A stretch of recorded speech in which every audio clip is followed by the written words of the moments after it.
Mga ka-simple, siguradong matutuwa kayo sa recipe natin ngayon kasi ang dami-dami nagre-request ito, ang burger with mushroom gravy. Tara, magluto tayo. Simpol, simpol. Luto na, ha, ha.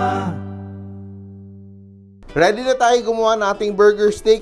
Simpleng-simple lang po. Simulan natin sa ating binder.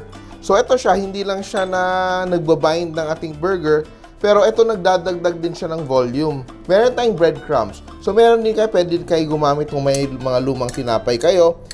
Isang itlog at gatas. So ito yung magiging binder natin. And we allow it to soak for a few minutes para maging tender yung ating bread. So set aside natin. Then nandito na ating beef. So ating ground beef from Fresh Options. Lalagay natin yung ating minced onions, minced garlic, soy sauce,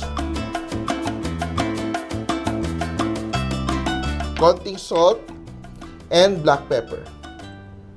Combine natin siya. Kahit bata, kayang gawin to as long as na-prep nyo na yung mga ingredients. So, you can do this with your kids as an activity. And ating breadcrumbs na soak na sa egg and milk, ihahalo na rin natin.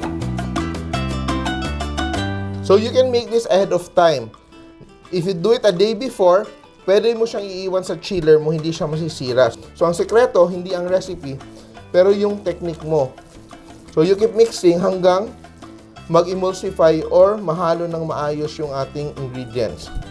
Nasa iyo na kung gusto mo maglagay ng herbs, kung gusto mo maglagay ng seasoning, pwede kang gumamit ng konting garlic powder. So, okay, ready na siya. So, what you can do is you can begin to portion this. Be sure lang pag gumagamit kayo ng giniling is to only work with it when it's chilled. So, ito siya, galing pa sa chiller, ginawa na natin siya. Huwag mong pabutin ng room temperature kasi hindi siya magbabind ng maganda. And also guys, remember, never wash your ground meat. Huwag mong hugasan kasi pag hinugasan mo siya, kakalat yung bacteria. So always buy from mga meat shops na sigurado kang malinis kagaya ng Fresh Options. Yan. Ready na tayo mag-portion. So ito, minix ko pa na mga 3 minutes yung ating giniling, ating ground beef, at meron akong small bowl dito. So you can use like half a cup, or 3/4 cup, or 1/4 cup, depende sa gusto mo. Pero ito siya, pag meron kang measuring cup, mas nagiging even yung gawa mo. So we have like ito medyo malaki-laki to na portion. Yan. Then, so, what you can do is, you can actually flatten it a little bit, ganyan. Then, lagyan mo ng wax paper, one over the other, and you can freeze it. So, yung gagawin lang natin muna dalawa. And you can chill this. If you chill this a little bit and let it rest, mas magiging masarap siya kasi mas na-infuse yung flavor niya. And what we do is just put a little bit of oil. We want it to sear kasi yung browning again ng ating meat, the surface of the meat adds flavor. No? So, we caramelize the outside of the meat. So, we put our burger patty, slide it into the pan. So, we don't move it too much. Yan. So, medyo makapal siya. It will take a little bit of time. Pero, gently, we can turn the burger patties over. Beautifully seared. Then, on the other side, we turn the heat down para mag-in-in siya. So, how do you know it's cooked? When you use your finger, kung kayo matapang kayo, you can press.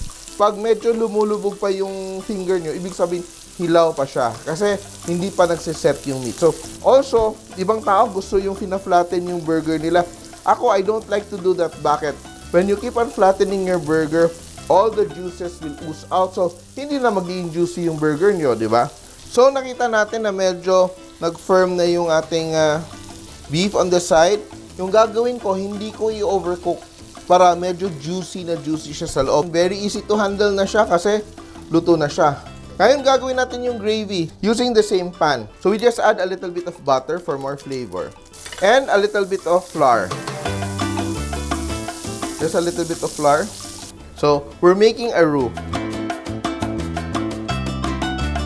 And now we add our mushroom.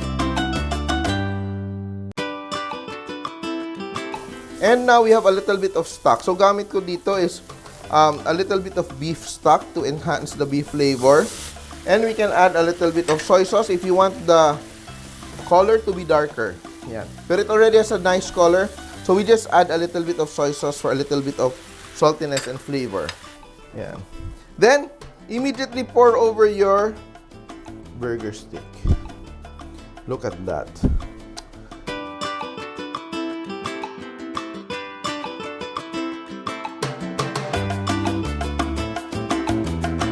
Burger steak with mushroom gravy at home. It's so easy, it's so delicious, it's so simple. Nagustuhan niyo ba ang video na to? Please share para lalong dumaming ating mga ka-simple. And don't forget to subscribe to our Facebook, YouTube, and Instagram accounts.